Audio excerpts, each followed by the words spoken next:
तो मेरा यह कहना है कि बेतुका बयान और विवादित बयान, यह दो शब्दों का जो उपयोग किया जाता है मीडिया में, तो इसके चयन में भी मैं देखता हूँ कि बराबर भेदभाव होता है। बड़े बड़े जिहादी आतंकवादी, इस्लामिक स्कॉलर कहने वाले अपने आप को इस्लामिक जो उस्ताद होते हैं, गुरु होते हैं, हमारे भाषा में उसको कुछ और कहा जाता है, तो वह लोग बहुत इस प्रकार के बयान देते हैं जिससे बड़े बड़े दंगे हो जाते हैं, बलवा हो जाता है। बहुत सारे नेता अपमानजनक शब्दों का प्रयोग करते हैं।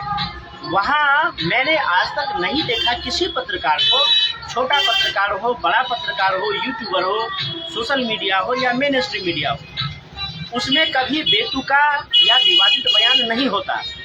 लेकिन भाजपा का कोई नेता हो और वह सही बात भी बोलते हैं तो उसमें बेतुका लगा दिया जाता है, विवादित लगा दिया जाता है।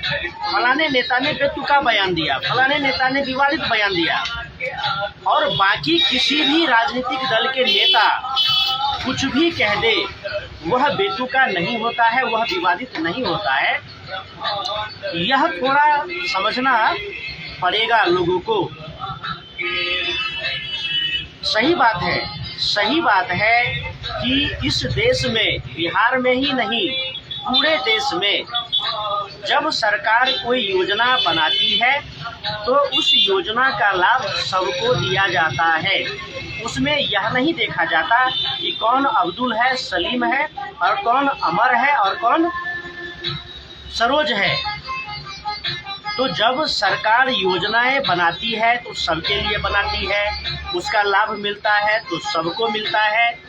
लेकिन जब वोट देने की बारी आती है तो फिर मुस्लिम जो है एकजुट हो जाते हैं, लामबंद हो जाते हैं, और वह प्रयास करते हैं कि उनके समुदाय का कोई उम्मीदवार है तो ही उसे वोट दिया जाएगा, या फिर जो मुसलमानों के जायज नाजायज मांगों को मान लेता है, तुष्टीकरण करता है, वह केवल उसी को वोट देता है। शौचालय बनाना हो, मानधन योजना हो, अन्नपूर्णा योजना हो, उज्ज्वला योजना हो, आयुष्मान योजना हो, इस सब का लाभ सबसे अधिक कौन उठा रहा है? मुस्लिम। लेकिन मुस्लिम भाजपा को कहीं भी वोट नहीं देता है, और अब जदयू का यानी कि एनडीए गठबंधन को भी मुस्लिम वोट नहीं करते हैं, वह वोट किसी और को करते हैं। किसको करते हैं वह अलग बात है। वो वोट करते हैं AIMIM को, राजद को। राजद जो लूट खसोट भ्रष्टाचार की पार्टी है, और वो उसको वोट देते हैं। मुसलमान राजद को वोट देते हैं। क्यों? क्योंकि राजद उन लोगों को दंगा करने के लिए फ्री छोड़ देते हैं, बलवा करने के लिए फ्री छोड़ देते हैं, आतंक जिहाद फैलाने के लिए फ्री छोड़ देते हैं, भले ही उनके राज्य में, उनके शासनकाल में कुव्यवस्था हो। तो यह बात रखना आवश्यक है कि जब सरकारी सुविधा लेना हो तब तो सबसे आगे लाइन में लग जाते हैं। मित्रों, आप लोग देख सकते हैं, अस्पतालों में आप जाइए, सबसे अधिक आयुष्मान कार्ड धारक मुस्लिम समुदाय के लोग हैं। आप राशन की दुकानों पर जाइए, सबसे लंबा लाइन मुस्लिम समुदाय के लोगों का लगा होता है। शौचालय, मकान सबसे अधिक मुस्लिम समुदाय के लोग लेते हैं। लेकिन जब वोट देने की बारी आती है तो वह किसी और राजनीतिक दल को वोट देते हैं, किसी और नेता को वोट देते हैं। मित्रों, मैं पूछना चाहता हूँ, मैं कहना चाहता हूँ लोगों से कि AIMIM ने सिवाय आतंकवाद, जिहाद, इस्लामिक कट्टरता के क्या किया है इस देश में? कोई विकास कार्य नहीं किया है। लेकिन बिहार में AIMIM का नेता जीतता है, वह विधायक बनता है और विधानसभा में जाता है। फिर वो क्या करता है? वह और अधिक कट्टरता फैलाता है।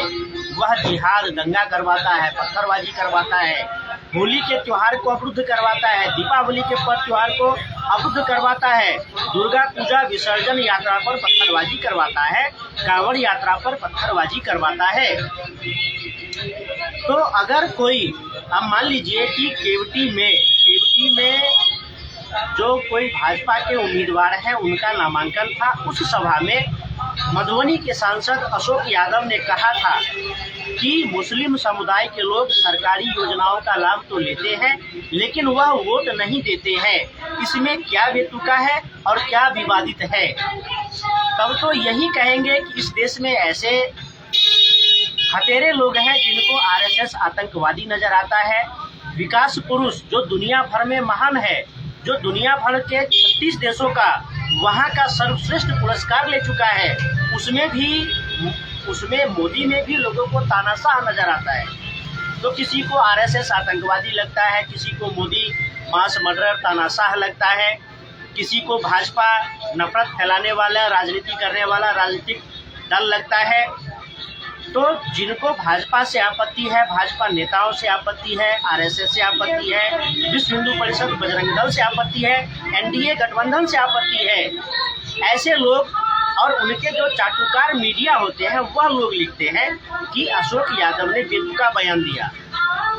आप मीडिया में देख सकते हैं कि ऐसे नेताओं की ऐसी घटिया बयानबाजी होती है, उस पर कोई न्यूज नहीं बनाता। जाओ न्यूज बनाओ कि कांग्रेस के नेताओं को कांग्रेस के कार्यकर्ताओं ने पीटा है। राजद के जो लंबे समय से कार्यकर्ता थे, जिनको आशा था, विश्वास था कि राजद उनको टिकट देगा, वह कुर्ता फाड़ करके रोड पर चिल्ला रहे हैं, रो रहे हैं, टिकट बेचे जा रहे हैं। जाओ उस पर बड़े बड़े मुद्दे हैं, उस पर वीडियो बनाओ, उस पर पत्रकारिता करो। शहाबुद्दीन दुर्दांत खूंखार आतंकवादी हत्यारा क्रिमिनल शहाबुद्दीन के बेटे को टिकट दिया है राजद ने, जाओ उस पर लंबा डिबेट करो, लंबा बहस करो। वह सामाजिक कार्य है, तुम करो उसको, वह अच्छा उत्तम कार्य है। लेकिन एक अच्छा नेता जब सही बात को रखता है, अपने राय को, विचार को व्यक्त करता है, तो वह बेतुका बयान है और वह विवादित बयान है। तो ऐसे लोग स्वयं में विवादित है, बेतुका है, जिनको पता नहीं है। मोबाइल का जमाना है, मोबाइल उठाया, कैमरा लिया, बाजारों में निकल लिए, कैमरा देख करके, चुनावी माहौल है, कोई भी नेता रुक जाता है, इसका चलो 10,000 ही फॉलोवर होगा, 10,000 लोगों तक ही बात पहुंचेगा, इसको एक बाइट दे देते हैं। और वैसे चाटुकारों की कमी नहीं है, बिकाऊ मीडिया की कमी नहीं है इस देश में, बिकाऊ मीडिया की कमी नहीं है। गोदी मीडिया कौन? जो गोदी में बैठ कर खेलता है। चाटुकार मीडिया कौन? जो चाटुकारिता करता है, क्योंकि उसको पैसे मिलते हैं। तो ठीक है, कोई मीडिया चैनल ने क्या कहा नहीं कहा, उसको जवाब देना आवश्यक हो जाता है, क्योंकि वे लोग ऐसे ही चलाते रहते हैं।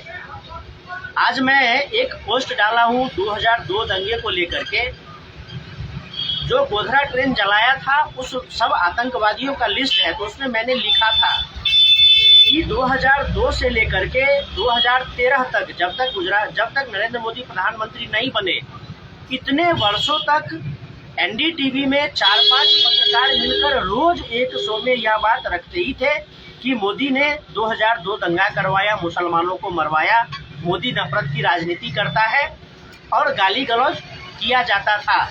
लेकिन आज क्या है? आज मोदी देश का प्रधानमंत्री है। आज भारत मोस्ट पावरफुल कंट्रीज में आता है, जो 13वें नंबर पर इकोनॉमी था 2014 से पहले, आज 4थे नंबर पर है। तो बिहार में ऐसे यशस्वी नेता हैं, ऐसे समाज सेवी कर्तव्यनिष्ठ नेता है, ऐसे जनप्रिय लोकप्रिय नेता है, जिनमें से एक अशोक यादव भी है। और देखिए, वो आज सांसद है, उन पर भी आरोप लगते हैं, लांछन लगते हैं, लेकिन वह जनहित समाज हित के कार्य से कभी पीछे नहीं हटते। वह जब भी बोलते हैं 24 कैरेट खरा बोलते हैं और एकदम पूरा सही बोलते हैं। इसमें कहीं कोई बेतुका और कहीं भी विवादित नहीं होता है, यह सबको पता है।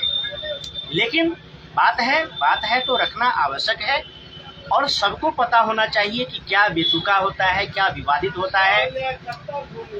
मैंने आज तक मिथिलांचल के किसी भी न्यूज चैनल को, सोशल मीडिया एक्टिविस्ट को नहीं देखा कि वह किसी दुर्गा पूजा पंडाल पर पत्थरबाजी का न्यूज बनाता है, कांवड़ यात्रा पर पत्थरबाजी होता है उसका न्यूज बनाता है। जो दरभंगा की मेयर ने होली का त्योहार रुकवाया था, उस पर कभी कोई वीडियो नहीं बनता है। मधुबनी जैसे शहरों में जिहादी आतंकवादी घटनाएं होती है, उस पर कोई नहीं बनाता है। क्यों? क्योंकि उन लोगों का एक धंधा है और जब वह रिस्क लेंगे तो उनका धंधा खराब हो जाएगा, उनके फॉलोअर्स की संख्या कम हो जाएगी, उनका व्यूज कम हो जाएगा। तो वह बहुत ही सेलेक्टिव होकर के कार्य करते हैं और उनकी चाटुकारिता को जो बढ़ावा दे सके उसके आगे पीछे माइक लेकर के डोलते रहते हैं। तो मित्रों, फिर मिलेंगे अन्य किसी मुद्दे के साथ, अन्य किसी विषय के साथ। तो फिर मिलेंगे। आप लोग मेरा वीडियो देखते हैं, लाइक कीजिए, कमेंट कीजिए, शेयर कीजिए, सब्सक्राइब कीजिए, फॉलो कीजिए और फिर मिलेंगे अगले वीडियो में। तब तक के लिए नमस्कार। जय मिथिला, जय मिथिलांचल।